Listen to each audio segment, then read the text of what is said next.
And now tonight's Tipline Investigation. Have you ever looked at someone who's homeless and asked, how did they end up there? Was it something they did? And are they doing anything to change their situation? Gina's journey is just one story. We followed her for 9 months. And as you'll see, she's doing everything society wants and more, but she's still living on the street.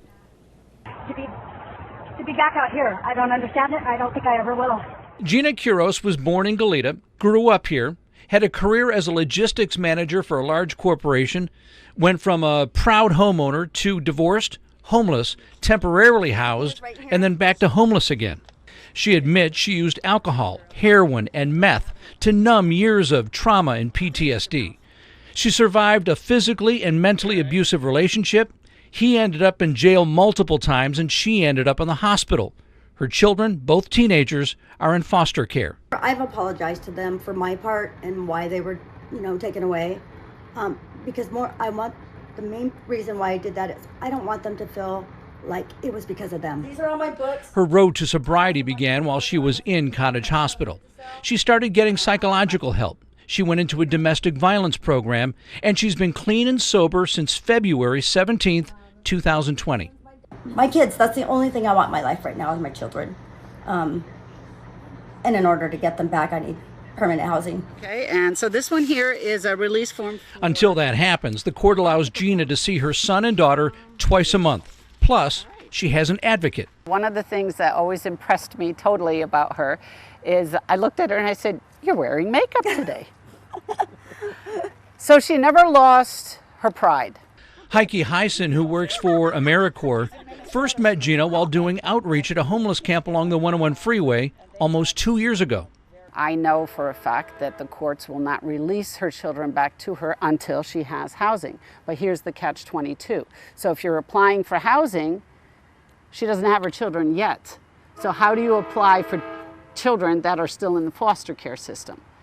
Gina says things started looking up when a program called CityNet put her in housing with a promise that it was temporary until she found permanent housing. I love to cook.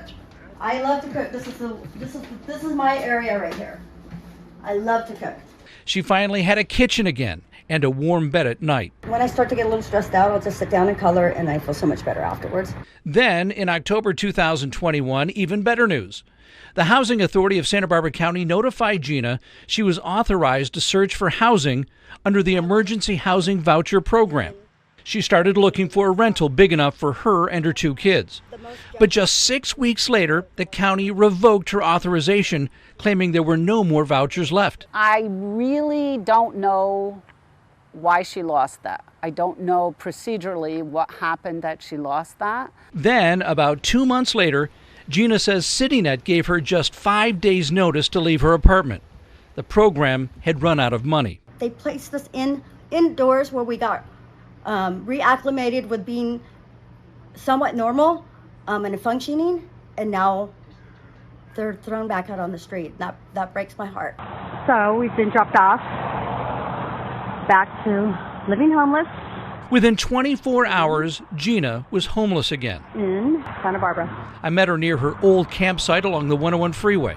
It was a cold February night with temperatures in the 30s. So I'm spending my first night back out on the street, and it is really cold. Like, I'm not used to this anymore. I'm extremely cold. It's further down that way. Come on in.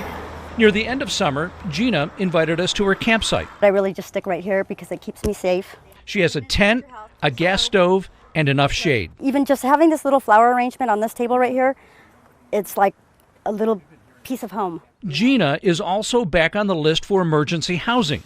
She has a job and she bought a car. It shows that there's a lot of growth on my part. It also helps me with my PTSD. I don't have time to sit here and think about the negative. I'm interacting with people who are very, very nice.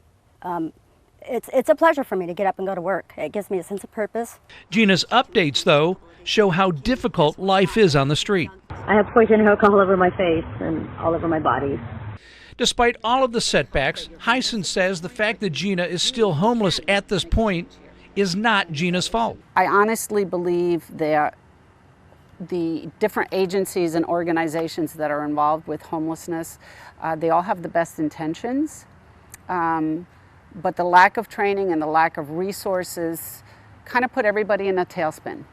But Gina knows she has people who believe in her, and more importantly, she believes in herself. I love it. It's just my kids are really, I mean, to have them tell me, Mom, we're so proud of you, it means a lot. It means everything to me. And all Gina and her two children are waiting for at this point is for a landlord with a place big enough for all three of them to accept the housing voucher. Among Gina's accomplishments, she is now certified to be a counselor for domestic violence solutions, and she was awarded a scholarship from the National Coalition Against Domestic Violence. Both CityNet and the county housing told us they could not comment on Gina specifically for privacy reasons. However, they each sent us a statement. The county wrote, in part, "We need property owners and managers to step up and make units available to partner with providers and persons like Gina to end their homelessness."